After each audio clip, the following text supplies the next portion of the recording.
Now, in this week's Let's Talk Some Star Wars, we finally reached the finale and we're going to discuss the results, as well as look at some of your comments from the poll asking, what is the greatest lightsaber battle in all of Star Wars? And if you haven't been following along the last few weeks, and you're wondering why these 5 lightsaber duels were chosen over certain other ones, it's because they won their respective preliminary poll to represent their source of canon here in the finale. If you're curious how those preliminary polls played out, I'll include a link to all my previous polls, as well as where you can find future ones in the description below. And without further ado, let's get to those results. And as you can see, this poll was nowhere near as competitive as the duel that actually won it, as Obi-Wan vs. Anakin from Revenge of the Sith took 66% of the vote. Yes, ironically enough, as L. Watson pointed out in their comment, it got 66%, which was more than 3 times the number of votes Vader vs. Luke from Return of the Jedi got, which honestly surprised the hell out of me. I thought this might be the most competitive poll yet, and that Vader vs. Luke might actually win, but apparently, you just can't beat the high ground. And among the other 3 choices, I was also a bit surprised to see that Maul and Savage vs. Sidious from the Clone Wars got more love than Ahsoka vs. Vader from Rebels. It really goes to show how great of a duel that was, and though 7% of the vote doesn't sound like all that much, it's pretty good when considering the competition. Especially when you consider that means that roughly 1 out of every 14 people who voted picked it over one of the epic and emotional duels that capped off one of the trilogies. Though Jalen Abrams in his comment here brings up some great reasons why animated saber fights are better than live action ones, and why Maul and Savage vs. Sidious was particularly impressive. And just stepping back and looking at the results again, call me crazy, some of you will, but one of the things I think this poll really begins to say is there's a lot of love out there for the prequel trilogy, more than what some want to think or maybe admit to, and or that the hate for them has died down quite a bit over the years, though I'm not saying it's gone entirely or that fans are now universally loving those films. And yes, I know in the grand scheme of things 24,000 people, which is the approximate number of people who voted, is a fraction of a percent of the overall fan base, and it's impossible to make broad statements with such a small, possibly biased sample size. Because as I always try to point out in these poll-related videos, those who watch my videos tend to share my views, and I do certainly enjoy the prequels and give them plenty of love, but also freely admit there are problems with them, especially the first 2 episodes. Anyway, what this has encouraged me to do with my next poll, and it should be up if you're watching this now, is ask how your feelings towards the prequels may or may not have changed over the years.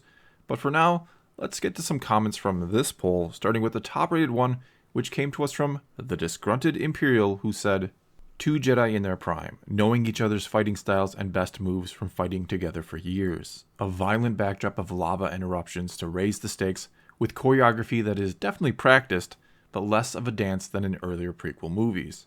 All finished with the most heartbreaking moment of the prequels, where Obi-Wan confesses his regret and failure, and his despair of the Force's imbalance. Perfection. And this is very well said, and one of the things I do enjoy about this fight is it feels a lot less like a choreographed and well-rehearsed dance, like Duel of the Fates does for example, and more like 2 guys in their prime who know each other so well and are aided by a bit of precognition thanks to the Force, that neither can get the upper hand or land a critical hit. And the only way for Obi-Wan to finally win in the end is to question Anakin's power and goad him into doing something stupid by declaring it's over because he has the high ground. Obi-Wan didn't beat him by being the better duelist, and that's not to say he wasn't good in that department. He beat him by exploiting Anakin's true weakness, his desire to be powerful and in control.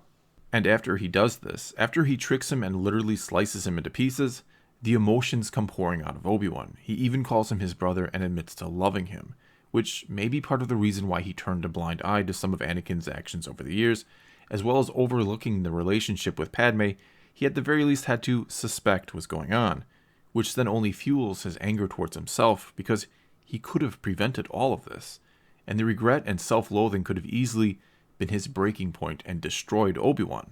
Which is why the end of this duel is so great. It's not just the point of no return for Anakin, it's the point of no return for Obi-Wan as well, as he faces both his own personal failure and the failure of the Jedi Order on the whole. But instead of giving up, like a certain other Jedi would many years down the road when faced with a very similar situation, Obi-Wan's resolve only strengthens. He spends the rest of his life living as a hermit, watching and protecting the one who he thinks can not only right his own personal wrongs, but bring the Jedi Order back and save the very galaxy. And in the end, he becomes a far greater Jedi than that child he spent all those years protecting. Okay, let's get to a couple more comments, starting with this one from Black Current Studios, who said, "Clearly the best fight is between Anakin and Obi-Wan in Revenge of the Sith. The emotion is there throughout the scene, and it's a spectacle to behold. Since no practical set could be used for a lava planet, it's amazing to see how good it looks considering they put people standing on a green screen on top of a miniature. The fight itself has great choreography, with people looking like they're actually trying to kill one another. They use force powers against each other and also spend time spinning their lightsabers, trying to find openings in each other's attacks. Two Jedis at the peak of their power. The epic music is an added bonus." Then there's this comment from Voss Bane, who said, "Totally Anakin versus Obi-Wan. I know people always say it's the emotion of the fight, but it has that plus some fantastic choreography, and the setting and locations and everything, just perfect." And now a comment from Kansas Kid, who said, "The soundtrack, the choreography, and everything in Battle of the Heroes was designed to end the trilogy with a bang, and it sure as hell did."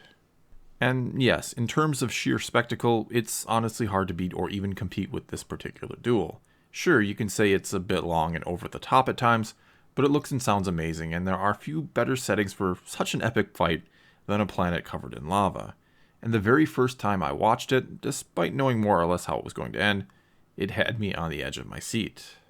However, then there's what Jacob Bergman had to say in his comment. "Luke vs. Vader, not even a contest. It's not about the flashiness of the battle, but about the characters. It's about the overarching story, and it's about two of the most iconic characters of all time duking it out." Or this comment from Colin Hansen. "Luke and Vader's final showdown is so much more than a lightsaber battle. It is the moment that 6 movies have built up to. When Luke cuts off Vader's hand and realizes their similarities, I get chills. That, coupled with Vader's redemption and killing of Palpatine, is what sets this duel apart. This battle is also the best storytelling we see in all of Star Wars, in my opinion. I'll take 2 moments of silent symbolism over Anakin's cringeworthy dialogue any day." And not to take anything away from Obi-Wan versus Anakin, but there really is just something about the symbolism of Luke versus Vader, the many different layers in it, because it involves 3 individuals, when you factor in Palpatine, who all are after something different, which is something Gavin 1204226 brings up in his comment here. I mean, Luke initially goes to Vader when he senses him on Endor, hoping to both draw attention away from his friends and their impending attack, and with the hope that he can convince his father to simply turn away from the dark side, based on little more than a feeling Luke got from him at some point, that all the good hasn't been driven from him fully, which could just be wishful thinking on Luke's part. And then Vader tells him the dark side is too strong, that he doesn't understand, and he takes him before the Emperor on the Death Star, where Luke remains calm and poised and tells Palpatine he's going to save his father or die trying, which is like Luke having to walk through the gates of hell and telling the devil himself he's going to win his father's soul back from him. Okay, let's get to one more comment here. But before I do, I again want to thank everyone who votes, and especially those who leave comments. There are always a ton of fantastic ones, and it's never easy picking which ones to use in the video, which is why I tend to let democracy decide, and favor comments that get the most upvotes. Nevertheless, I do still try and read all the comments because oftentimes someone leaves a real gem a day or 2 after the poll has been posted, and no one really gets to see it and upvote it. In other words, if you do comment, I do read it, and I'm sorry that I obviously can't get to everyone's in the video. That said, let's now get to that last comment, which came to us from Mike Blatzheim, who said, "I feel like you should have probably categorized this poll a bit. In terms of emotional impact, Anakin versus Obi-Wan is my top pick, followed by Luke versus Vader, and Ahsoka versus Vader. Whilst in terms of spectacle, I'd probably put Maul versus Sidious and the throne room scene up there. There are different aspects which make a battle great, and altogether I believe the fight on Mustafar combines them perfectly. There is the emotion, especially when you know the history Anakin and Obi-Wan had together, coupled with the skill displayed when they spar.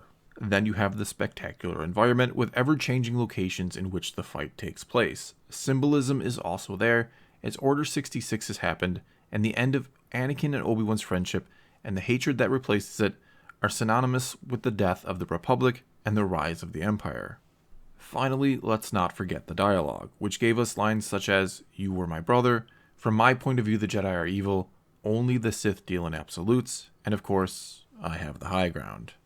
And Mike is certainly right here. I could have categorized these polls instead of putting all lightsaber battles into a tournament type format to try and decide what is generally considered the best.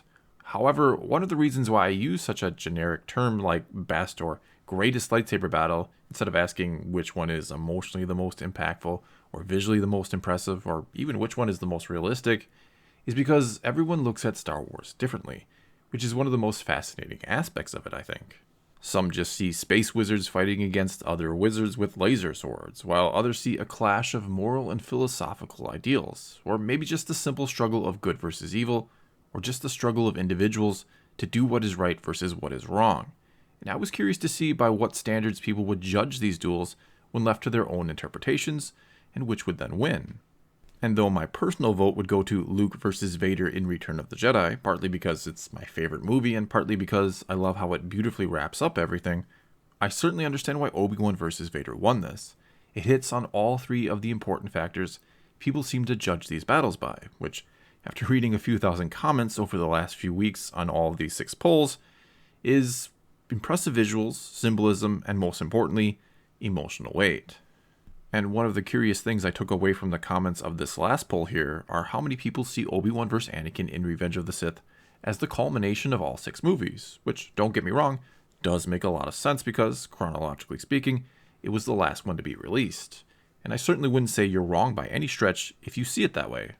However, I'd never personally thought about it that way till I read comments from so many people who did see it that way. And again, it's part of the reason I love doing these polls and reading what you all have to say. I get to learn so much about Star Wars that I never thought of before. And again, let me say thank you to those who do comment. Anyway, I've personally always seen the end of Revenge of the Sith as the absolute low point of the entire story. Anakin has become Vader, Palpatine has done away with the Jedi and become Emperor of the Galaxy, Obi-Wan and Yoda are forced into exile, and so on. Though the bitter end or last scene of Revenge of the Sith, with Luke being given to the Lars family by Obi-Wan, offers at least some small glimmer of hope. And what's so amazing, if you somehow get to see this story in order and don't know how it's all going to end because you've seen the original trilogy first, is you'd probably never guess that child would one day grow up to save his father, who was just, in so many ways, responsible for the downfall of the entire galaxy. Well, that's all I've got for this time. Now it's your turn to tell me what you think about the results of this poll, or what you think about what I or anyone else had to say here. So leave a comment below and let's talk some Star Wars. And until next time, thanks for watching.